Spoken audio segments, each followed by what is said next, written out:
Good morning, Holly Street friends. It's Tuesday, May 12th. I hope you all had a wonderful weekend and a happy Mother's Day. Today, I want to keep talking about reptiles, about one reptile in particular that is one of my favorites, turtles.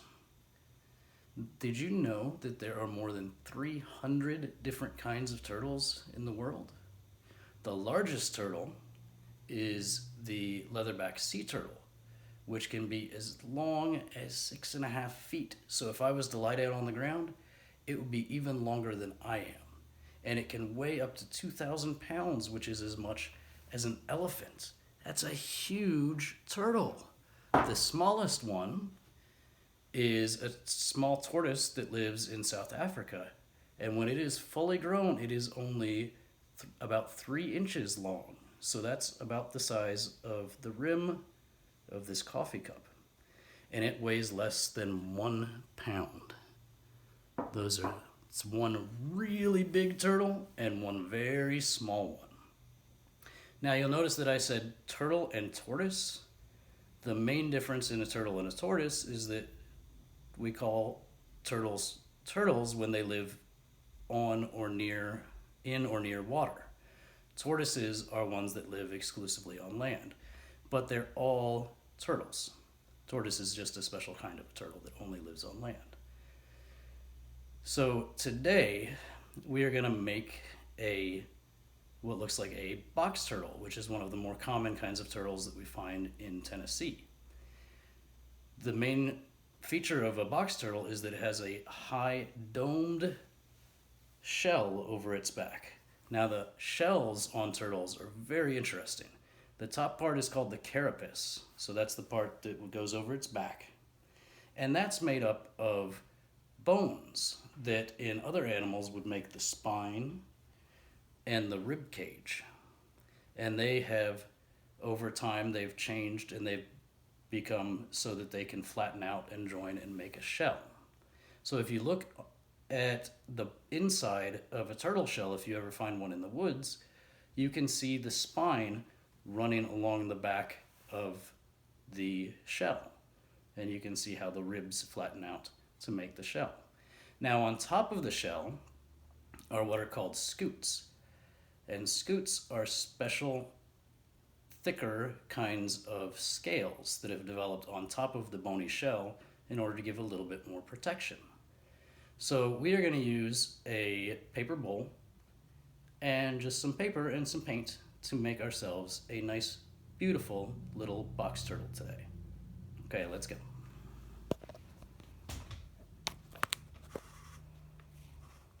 So here is our paper bowl. First step's very easy. You just get your paper bowl and you paint it whatever color you want. You can do one color, you can do rainbow colors. The first coat, just do anything you want to. It's going to end up being beautiful. I'm choosing yellow because a lot of the sliders, which are a kind of river turtle in the southeast, have nice yellow scutes, and so do a lot of the different box turtles. So I'm not going to paint the whole thing, I'm just showing you what I'm doing.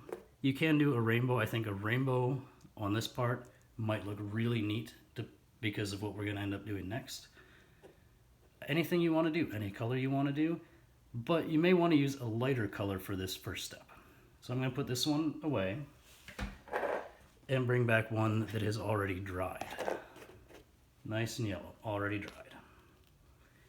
Our next step is going to be to take any kind of masking tape or painter's tape, and use that to make a little pattern on our plate. Now, why it's called masking tape is because it masks what's underneath. It hides it. So wherever you put it, it's going to hide that color from other paint. It masks it. And when you remove it, it reveals what's underneath.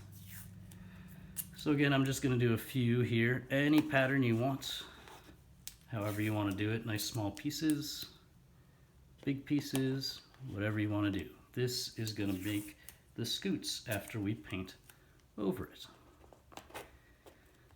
So that's how we get started. Here is one that I've already finished with the tape. So again, this tape is going to mask the color that's underneath. It's going to keep it hidden. For my top layer of paint, we're going to do another layer of paint over this tape.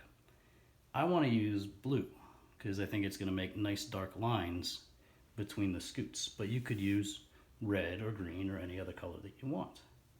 So we just come back with another color and paint over everything. You want to be sure to get the parts in between the tape because that is what is unmasked. That's where the paint is actually going to stay when we remove the tape. So we just go around the whole thing just like this. Now again, I have one that's already been finished, painted with the second color. Now you'll notice this one is not blue and yellow because this is one that my daughter did with me. And it's completely dried. You let the second layer completely dry again, and then you just come back and you find the edges of your tape and you take the tape off. So what my daughter did was blue underneath and a mixture of red and green on top. So as you start to pull the tape away, you're going to start to see the color that you painted underneath. Now this may take some time to find all the little pieces of tape and to get them all up carefully. But as you can see, as I'm pulling them up, they've masked the first color that we painted. And as we peel it, you take the mask off and you see what's hidden underneath. So you just keep peeling and peeling and peeling, get all the tape off, and you may end up with something that looks like this, like a nice box turtle shell. Our next step is just going to be to add legs and a tail and a head. So I've gone ahead and cut out a head and a cute little triangle tail and 4 legs.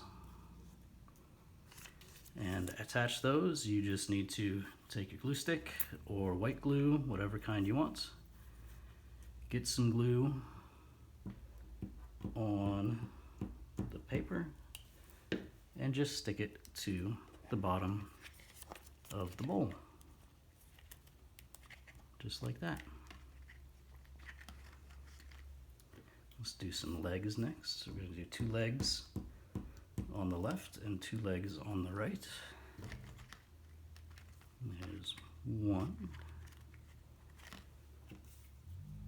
and 2.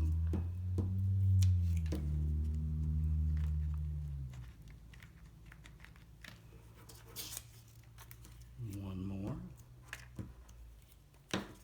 here for another back leg.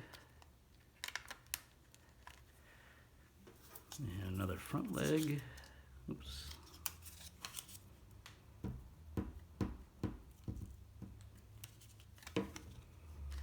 And now finally, we're going to go ahead and do the head and neck.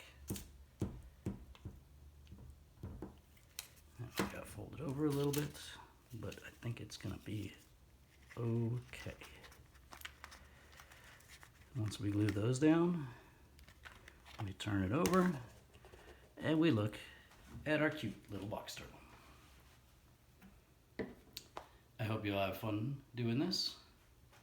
It takes a little while and a little bit of patience to let everything dry completely before you move to the next step, but I know you guys are so good at being patient and are going to do a great job with it. I can't wait to see what you do.